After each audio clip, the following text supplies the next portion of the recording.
शीतल तिच्या नव्यासोबत गावाकडील एका जुने पडलेल्या वाड्यात राहत होती. वाडा खूप जुना होता, पण तो चांगल्या स्थितीत होता. वाड्यातील प्रत्येक खोली एका वेगळ्या कहाणीने भरलेली होती. शीतलला खूप कुतूहल होते, पण एका खोलीचे दरवाजे कायम बंद असायचे. तिला वाटायचं, या खोलीत नक्की काय आहे. एका रात्री जोराचा वारा सुटला.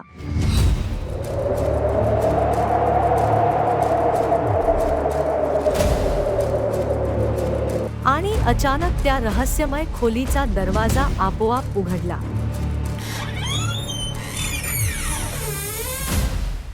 शीतलने सावधपणे खोलीकडे पाऊल टाकले. खोलीत एक जुनी लाकडी पेटी होती, जिच्यावर धूळ बसलेली होती. ती पेटी पाहून शीतलचे हृदय जोरात धडधडू लागले.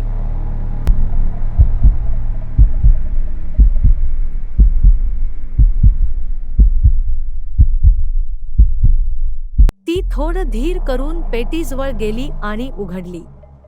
आतमध्ये एक जुना पत्रक, एक चमत्कारिक छायाचित्र आणि एक सोनेरी किल्ला होता. पत्रक वाचून तिच्या अंगावर काटा आला. पत्रकात लिहिलं होतं, जो हा किल्ला घेऊन वाड्यातील गुप्त दरवाजा उघडेल, त्याला खजिन्याचा शोध लागेल, पण त्याचं आयुष्य धोक्यात असेल. शीतलला वाटलं की हे सगळं खोट असावं. पण तरी तिने त्या किल्ल्याचा वापर करून गुप्त दरवाजा शोधायचा ठरवलं.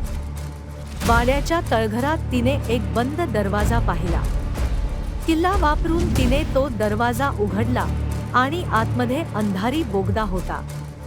त्या बोगद्यातून जाताना तिला विचित्र आवाज ऐकू येऊ लागले.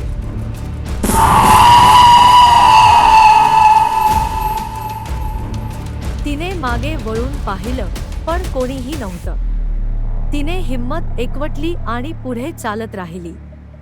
शेवटी ती एका मोठ्या खोलीत पोहोचली. खोलीत सोने, हिरे आणि माणिकांचा खजिना होता. पण त्या खजिन्यावर एक झपाटलेलं छायाचित्र उभं होतं. त्या छायाचित्राने अचानक तिच्यावर हल्ला केला. शीतल किंचाळली, पण तिने वेळीच मागे वळून तो किल्ला फेकला. किल्ला जमिनीवर पडताच आवाज थांबला आणि छायाचित्र गायब झालं. शीतलने ताबडतोब तिथून पळ काढला. तिने तो खजिना तसाच सोडला, पण तिला त्या वाड्यातल्या रहस्याचं उत्तर कधीच मिळालं नाही. ती खोली पुन्हा कधीच उघडली नाही.